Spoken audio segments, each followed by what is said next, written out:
Hello, welcome to My Startup TV. I'm Major Sunil Shetty. We are doing this series of TIE 50 Hyderabad founder series, where my next guest is Rajeev YSR, who's the founder of Thunderplus, a EV charging station startup. Hey Rajeev, welcome to the show. Hello, Major Sunil. Thank you very much for having me here. So Rajeev, I know you've been wearing multiple hats. You've been in the Hyderabad startup ecosystem. Do you want to talk about how your journey started off? And till the time you launched Thunderplus. So, I always had these entrepreneurial instincts from the beginning. Even during the campus days at IIT Madras, there are many initiatives. While we call them as startups now, but at the time the terminology called startup never existed, right? It is like projects and pilots and initiatives. I tried multiple things. Some of them passed, some of them failed, etc. And after that, after my engineering, I started my career with TVS Motor Company for about a year and Bosch for about 4.5 years in India and Germany. Then Mahindra, and then Gati Logistics. So while I was doing all of these things, especially I think during the stint with Bosch and Mahindra, I had an opportunity to be a product manager. So a product manager is somebody who is responsible for end-to-end of the product, technology, market, sales, launch, everything, right? So that's where I got the opportunity to really explore how a product owner or a business owner behaves in the context of a corporate comfort and cushion that you get monthly salary, you don't really have to worry about paychecks, etc. But having done that and having said that, I joined this Gati Logistics to start their EV operations in the year 2017-18 when IKEA came to Hyderabad. Gati was the last mile delivery partner, and by contractual obligation, Gati had to develop the last mile delivery operations for IKEA through EVs. That was when I was hired, and I started building up these electric vehicle mobility as a service, which we gave it to Amazon, Big Basket, Flipkart, Grofers, etc. Thanks to our MD chairman at the time, Mr. Mahindra, he identified that spark in me. And he carved out a different company within Gati called Avan India. And what he has done, the entire electric mobility initiatives that is happening under Gati Logistics, he brought this into this particular Avan India. And that's where I got an opportunity to run my entrepreneurial, I would say, career, right? And having worked with them for about 3-4 years, then I was called by a group which earlier built buses, and then they sold it to Mega Engineering. It is popularly known as Electra Green, the very Hyderabad owned or based electric bus manufacturing company. The founding team called me and said that we are now venturing into electric three-wheelers, both passenger and cargo. We have seen your active collaboration through Gati Logistics into various operations. Why don't you come and join as a CBDO and develop the entire business? So I thought, okay, from a logistics perspective, it is always good to go into an OEM perspective, and I joined them. About a year and a half, I got an understanding that EV is the thing in the future. But still, I was an employee. Then I worked with government of Andhra Pradesh for a year and a half. Then I went to US to do my MBA at MIT Sloan School of Management, Boston. There I tried again my entrepreneurial things. 1 year of course there, tried meeting different investors, VCs, etc. What I have realized is, despite building whatsoever credibility in India, again in the US you have to start from scratch. And being mid-30s, you have a family, you have children, and they are here, you are there, didn't really give me the mental peace. That's when I decided that let me go back and whatsoever I wanted to try, let me try in India. I came back. I met the chairman of the same company, Ito Group, right? Where I built the business for three-wheelers, etc. I bounced him off with 3 ideas. Idea number 1 was EV Masterclass, where it is all about skill development among EV industry ecosystem and then support the industries and in the process make money. Second one is CXOs Club, more like a startup accelerator where you collect group of aspiring entrepreneurs, you mentor them, you pick up their equity, etc. Third one is charging infra. Why charging infra? Because in the US, what I've realized is for every 15 cars, there is one EV charging. Thanks to Tesla, abundant EV chargers, you don't have the charger anxiety. Whereas in India, 300 cars share one public charging station. Right? So this is again very close to the ecosystem. So I bounced off all these 3 ideas with him. He was kind enough to try all these 3. And interestingly, as a prime, investor, we started in the month of Jan 2024. With a top line of 8.3 lakhs. And the traction was such a way that by Jan 2025, it was 83 lakhs per month. And by March 2026, we did 10 crores with a positive EBITDA. And by March 2025 we did. October 2025, whatever we have done throughout the entire year, we finished those targets in 10 crores in this month. So, to your question, why this entrepreneurial spirit and this thing? So, I had that, I would say, desire always. And I think the right opportunity came, the right problem statement has come, and I think the right investors and mentors also come into place. And above all, it is God's grace that whatever we have journeyed so far started giving us certain fruits. Very interesting. And how important is the fact that, you started off working in different organizations, and there is a connect. If you see logistics and, EV, automobile, so you connected all those dots, and then you reached, then you also did an entrepreneurial, journey. And then you got the opportunity to go abroad and also understand how the international market is, and bringing all of that together to launch what you're doing, Thunderplus. Would you recommend aspiring entrepreneurs to have that kind of a, if not all that you did before launching your own entrepreneurship, but to have a decent size of exposure before launching their own entrepreneurship? Or would you say, if you have an idea, just go ahead and do it? See, there is no yes or no answer to this. It is contextual measure. See, there are two kinds of stars. One is a born star. When I say born star, he has those instincts. He's a hunter, right? From the time he wakes up, his thinking would be, where is my next kill? Now, there are very rare species that are, but there are people like that. For them, I recommend, if at all they have determined to start it up, they will learn on the way. Their grit and determination is so strong that rejections and no's will not put them off. They will fall 7 times, get up 8th time and still run. So for those hunters, for those people with that instinct, I don't recommend that they have to go through this grill, right? But there are certain other set of people who are calculated risk takers. That means they have the desire, but they are conscious of their circumstances. They know whether they can take the risk now, how important is their salary to support their dependents or to them. These are conscious risk takers. For them, I would recommend that get into a job, get into a corporate world. But even at your job, whether you are a simple engineer, junior engineer, or a senior manager or a VP, behave as if that department, that the company belongs to you. You can always work like an entrepreneur even in an organization.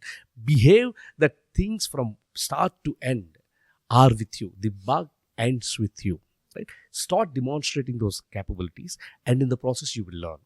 And during the process, acquire all the skills, leverage network, people, right?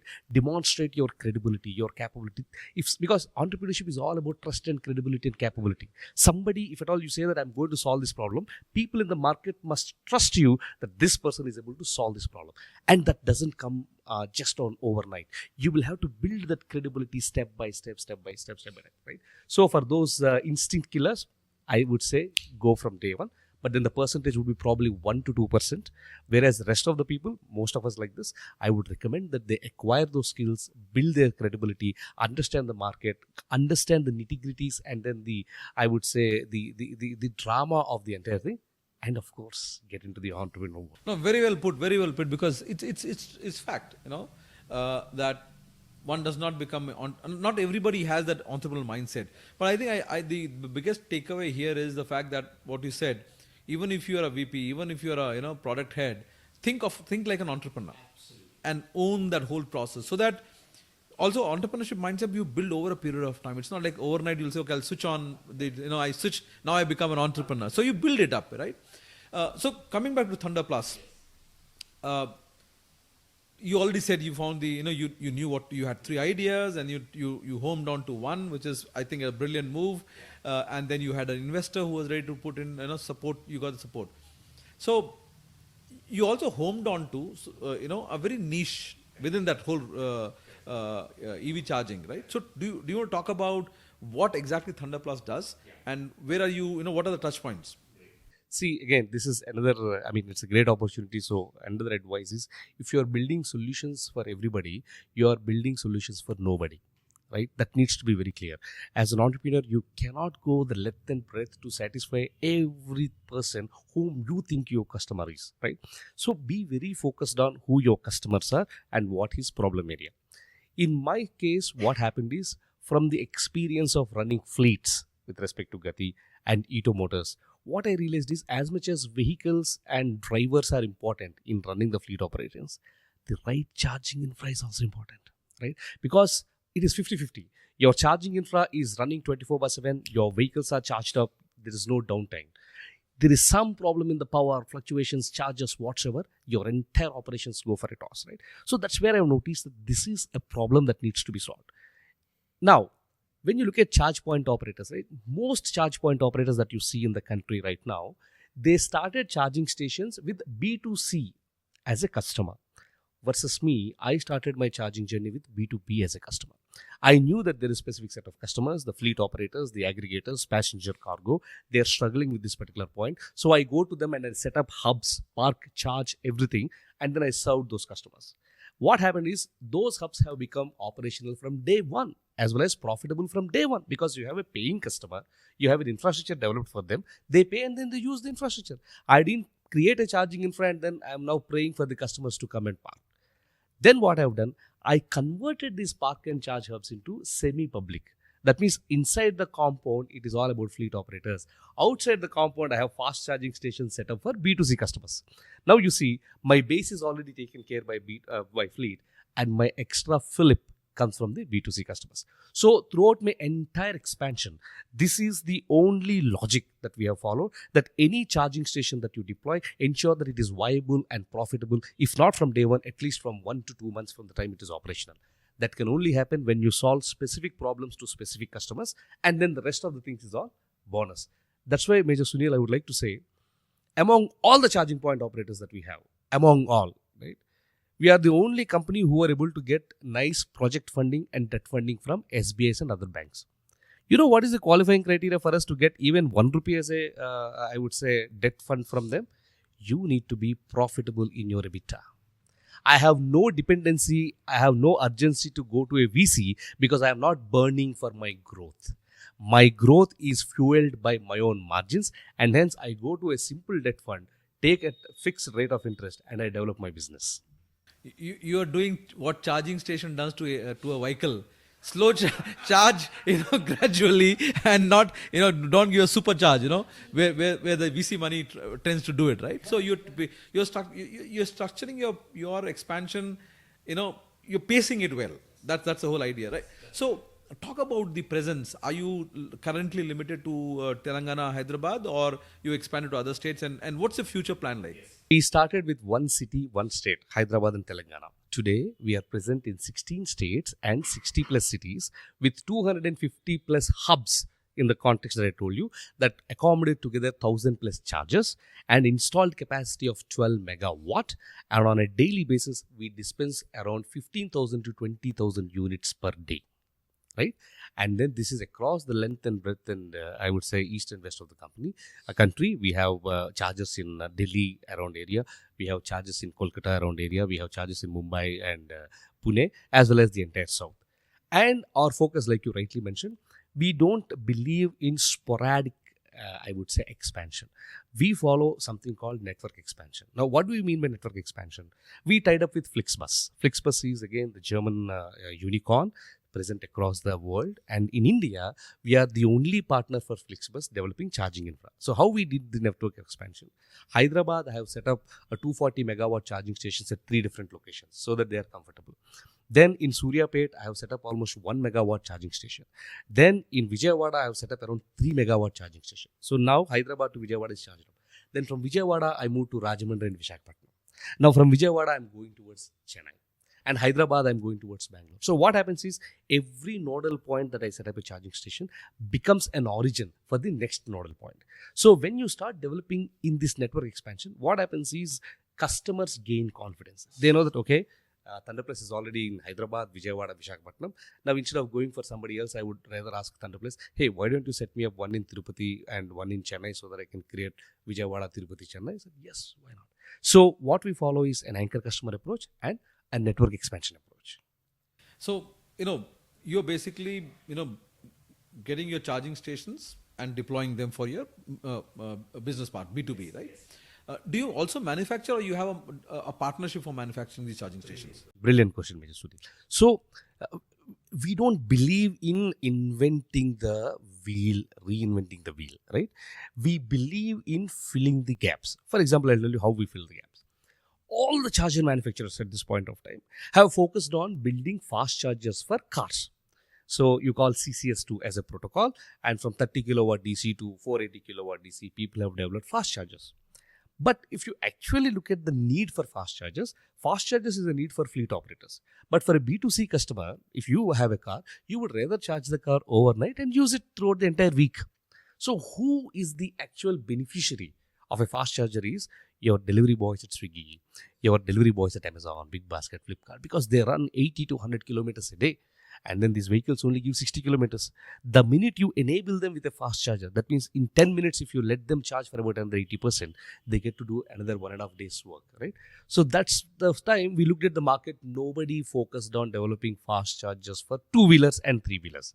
That's where we picked up that as a clue. And we are the first company to develop light electric vehicle direct current chargers for two-wheelers and three-wheelers. And then we also promote this through a campaign called Chai Pe Charge. We tell them, hey, delivery man, delivery boy, take a 10 minutes chai break. And while you sip the chai in 10 minutes, your vehicle gets charged up to 80% in 10 minutes, right? So this, since nobody does it, we manufacture internally. Second thing is, most people looked at charging infra as a necessity from a consumption perspective.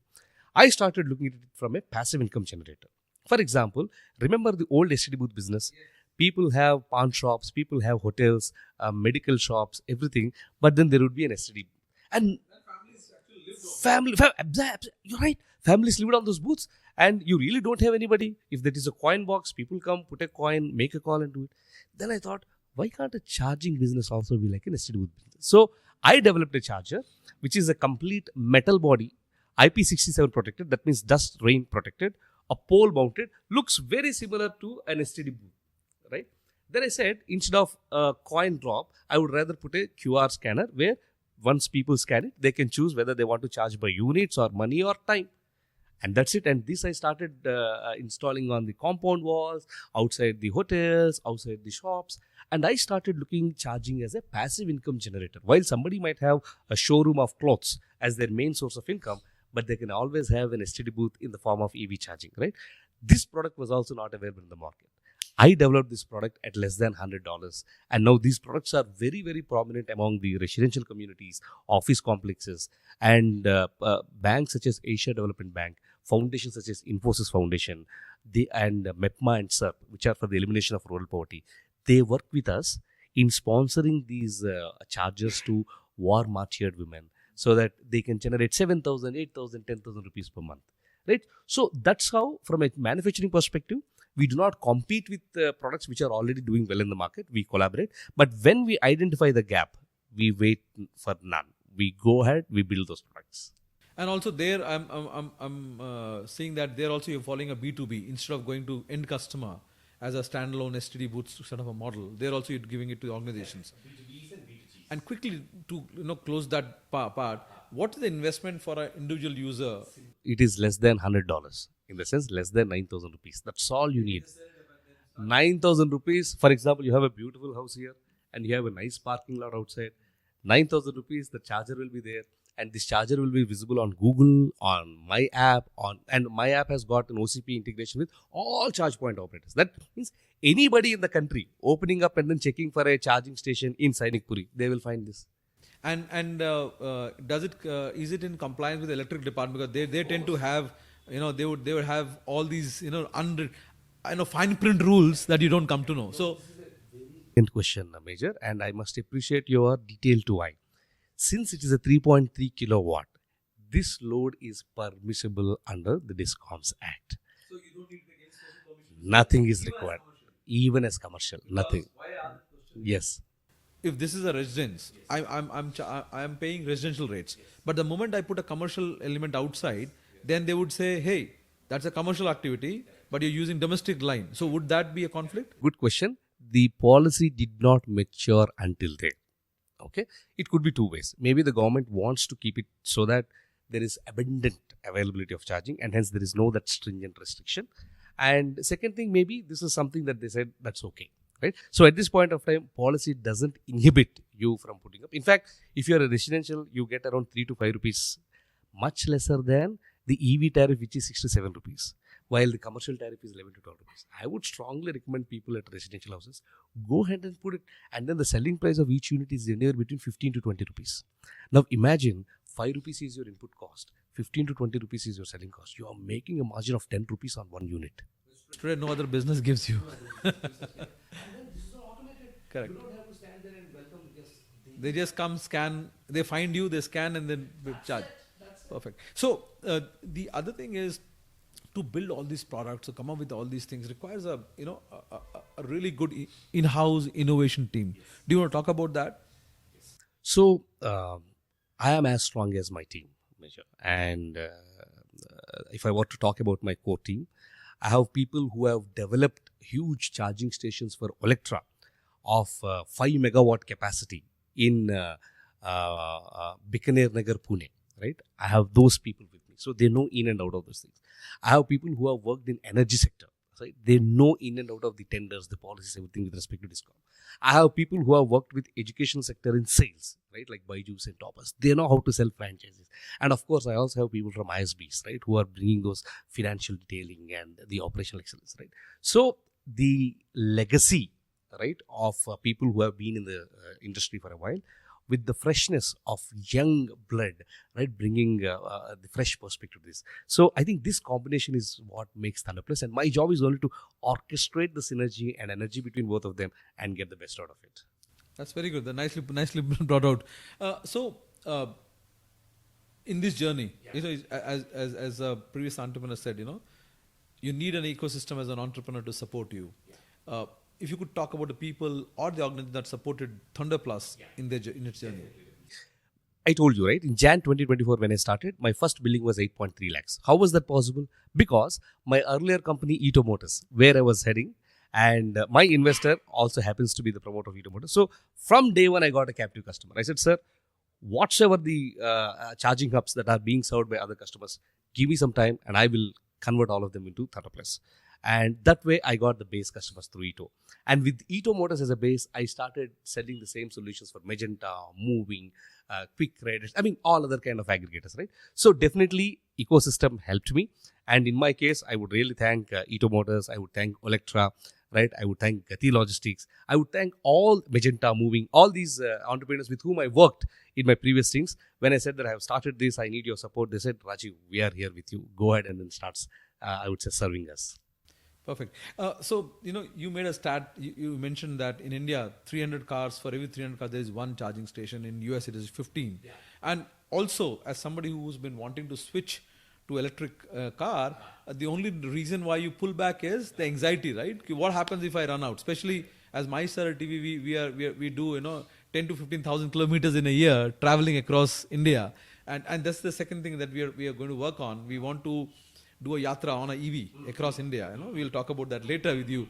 So my question is, at what stage do you think Thunderplus will be able to give that comfort to end consumer that if I run out of fuel or run out of battery, in 15 kilometers I can get a charging station? See, there are two things here. One is range anxiety, other one is charger anxiety. Now, range anxiety is more like a greed. Even if you were to say that this car gives you 1,000 kilometers, you will always be wanting for the 1,001st kilometer. Like the mileage, right? Or 20 kilometers, right? So this is always a greed. Second thing is charger anxiety. India as a market, if you look at it, it is always value for money market, right? For example, Tata Nexon was successful. Tata Tiago was successful. Despite having very high-end cars by Mercedes, etc., the EVs in these segments are being sold high. Why? Because value for money. Why are those expensive? Because those give probably 600, 700 kilometers of range. These might be giving 120, 130 kilometers of range, right? That means India is a market for smaller battery packs, smaller ranges, shorter ranges, so that your price is lesser. Because your price is directly proportional to the size of the battery. So the actual solution for them is not range anxiety, but charger anxiety. What do you mean by charger anxiety? Like the way we find right now, anywhere I see there is a petrol station, you should be able to be in a position or an ecosystem where everywhere I see there is a EV charging station. So from Hyderabad as a perspective, we have more than 45 chargers within the city. So that way, and all these chargers are very fast charge enabled, right? We are talking about 240 kilowatt, 320 kilowatt, not 30, 67.4, right?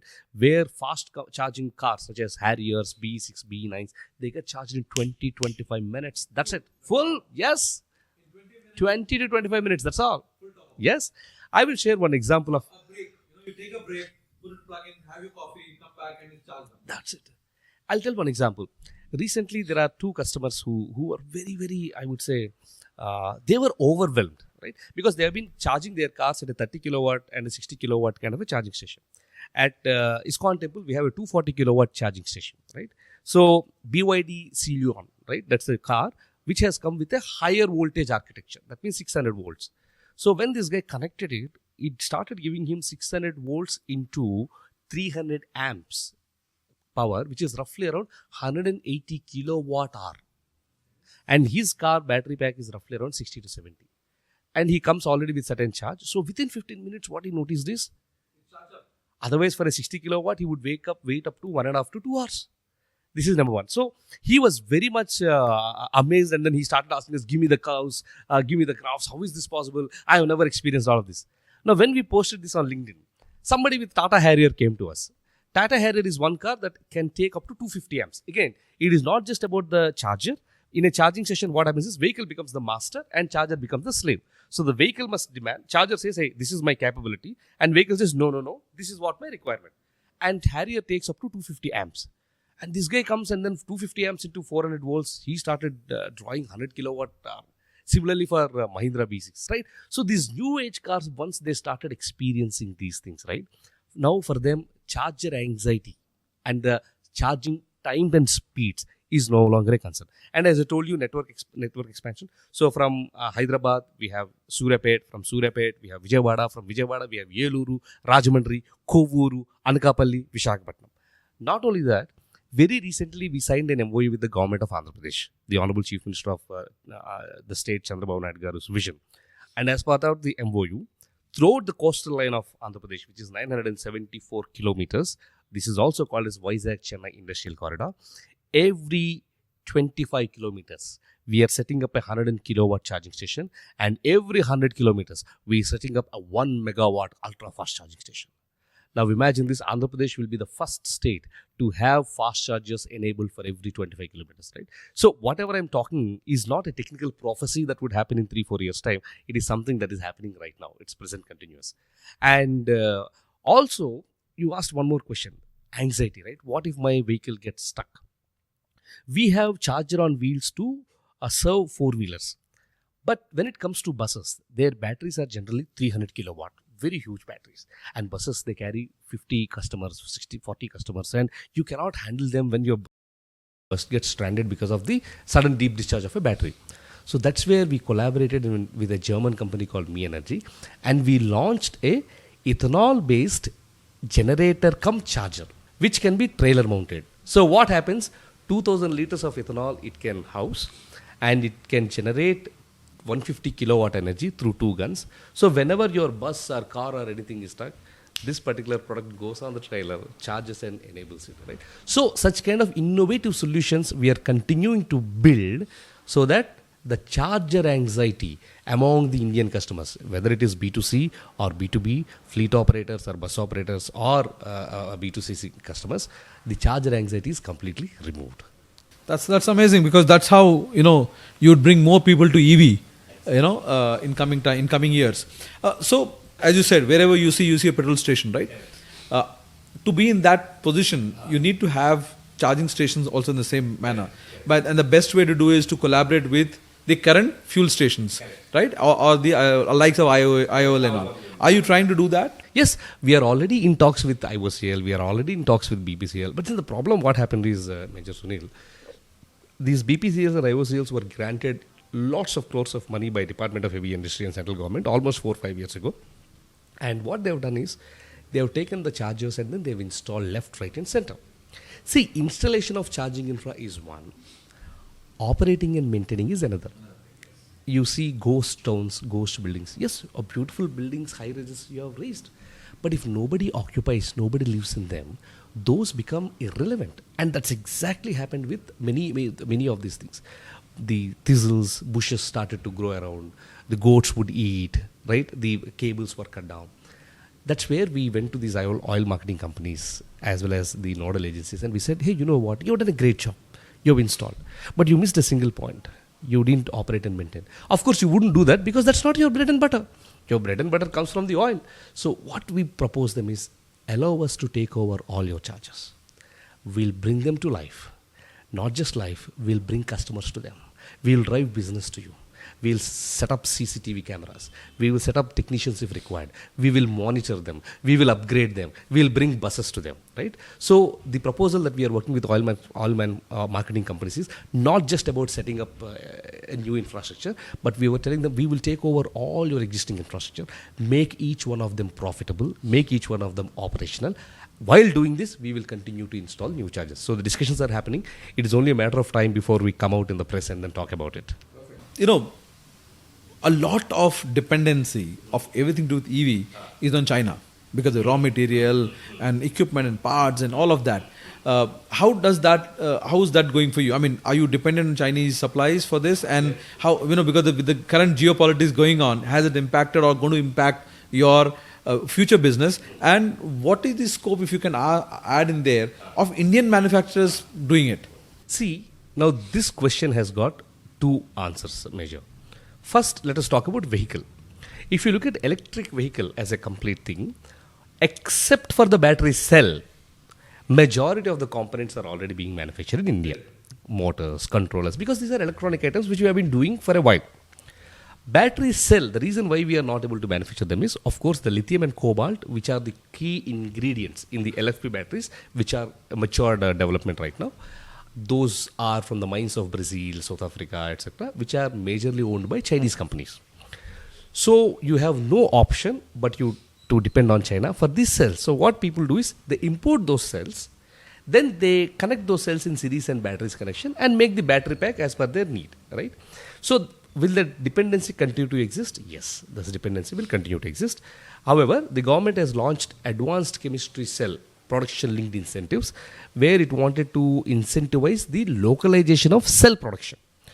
Ola Electric, then Rajesh Exports, Reliance Jio, all of these have participated in the tender and they have won. So it is a matter of 4 or 5 years before those mega factories come where we start manufacturing the cells also. So from a vehicle perspective, that dependency continues to exist. Thanks to the recent sanctions by Mr. Trump, now China and India are friends. In a way, are becoming friends. And China is assured that I am going to share the technology, the know-how, and then the raw material with us. So that's a good news for Indian EV ecosystem. This is from a vehicle perspective. From a charger perspective, charger is a simple electronics product. You are manufacturing cell phone chargers, you are manufacturing laptop chargers. Just that it has got higher amps that run through it at a higher voltage, right? So that means your capacitors, others get bigger and brighter, right?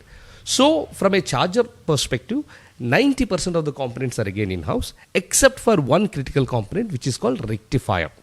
We haven't yet developed the efficiency and capability in manufacturing and developing the rectifiers in-house. There are some companies in India who are trying to attempt, but for this rectifier at this point of time, we are still dependent on China as well as Taiwan. But again, it is a matter of few years before we start manufacturing rectifiers also in-house. That time, all the charges become completely made in India. So, Rajeev, very interesting journey, and I like the way, you built your business and the how you, but to do all these things, you require, some kind of collaboration to happen. And for entrepreneurs out there, would you recommend something? I mean, how would you say, how should they position themselves? See, I strongly advise all the aspiring entrepreneurs, right? Build your brand.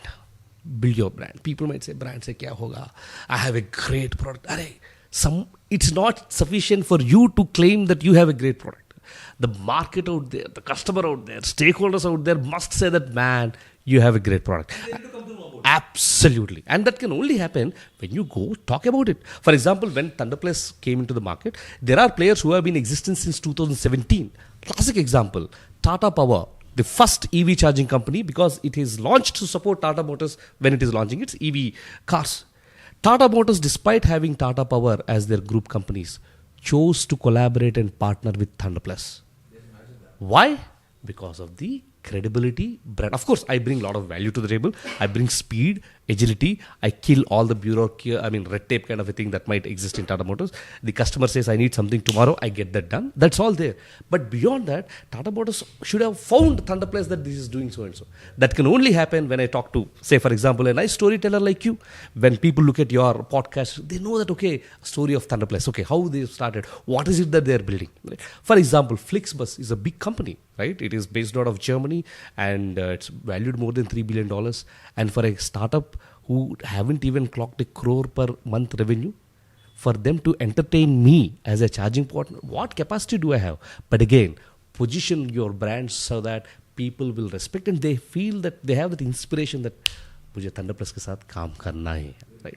And when you elevate your brand, when you build that brand, that's when you create pull of right stakeholders. And once they start coming in, for example, once Tata Motors is there, Mahindra is there. Once Mahindra is there, Maruti is there. Once Maruti is there, MG is there. Once Ather is there, TVS is there. It is the domino effect, right? That's how you build. So I encourage all the entrepreneurs. You might be building great products and you might undermine the need about talking about it, collaborating with media houses, talk openly in the, I would say, opportunities, podcast. Don't undermine them. Those are those nitro fuel that will boost your brand. And you will never know the subjective and, I would say, qualitative value. You may not measure the value that they add, but trust me, once you, for example, even today, any customer whom they interact with me, they say, hey Rajeev, I've been following you on the LinkedIn. What an amazing content you're writing. Right? So they already are connected with me before even speaking to me. And they already have that feel that he's a guy whom I can trust and then do a business with. That is only possible when you speak your brand out, when you speak your heart out, when you start having collaborations and then use and leverage every of these instruments like media, social media, YouTube, etc. to leverage your brand. That's what I've been doing. I've been practicing and people would say, where do you get all the time? You have will, you have a way, right? Yes, for example, this, you are towards the end of your day, tired. I am towards the end of my day, tired. But then we both chose to sit across and then talk so that there is some value that is added to the viewer who is doing this podcast. That's because there is passion in you, there is passion in me. Right? Where there's a will, there's a way. You just got, TIE 50 Hyderabad award. What does it mean to you as an entrepreneur? It means a lot, Major. I'll tell you, because I never knew that 400 applications were received. They were churned. 150 founders were called to the, I would say, the place. They were given, of course I was one of them, given 5 minutes, only 5 minutes time to pitch, another 5 minutes to Q&A. And after this, they conducted due diligence. I didn't know that. Due diligence from all legal perspective, due diligence from all financial perspective, due diligence from all business perspective. Does he really have those contracts with those customers?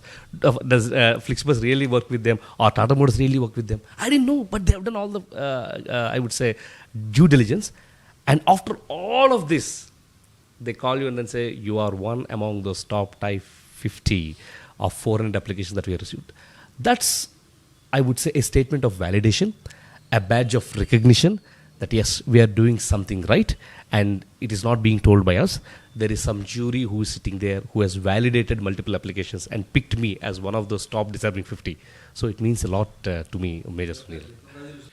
Before I let you go, Rajeev, MyStartupTV, we are a media house for entrepreneurs like you. We map their journeys, we follow them, what they do, bring out their challenges. What do you think of the kind of work we are doing?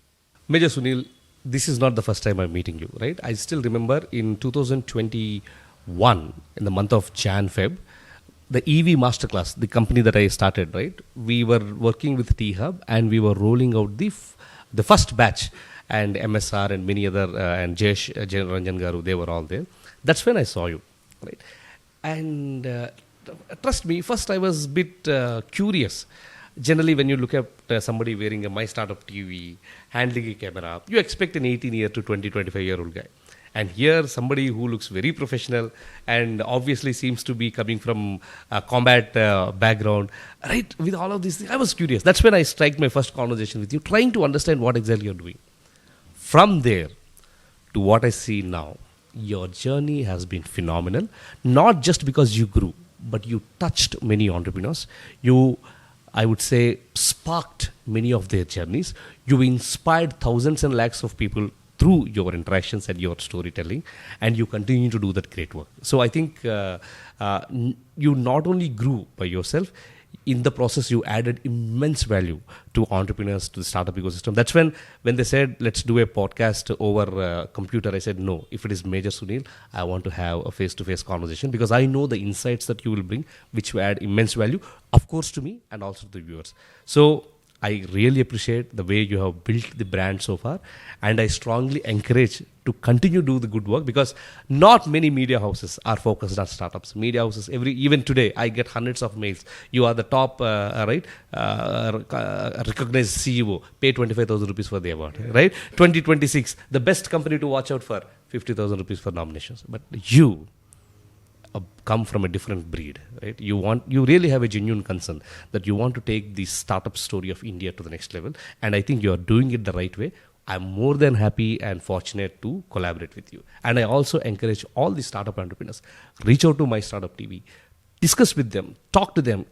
This may not be your forte, but amplification is their forte, right? So collaborate with them and leverage their strengths to build your brand. Thank you for being our ambassador. You did a great job. Thank you very much. And we hope to see you again on some of our panel discussions around EV. Absolutely. Thank you. Thank you so much. To stay informed about the startup ecosystem, subscribe to My Startup TV.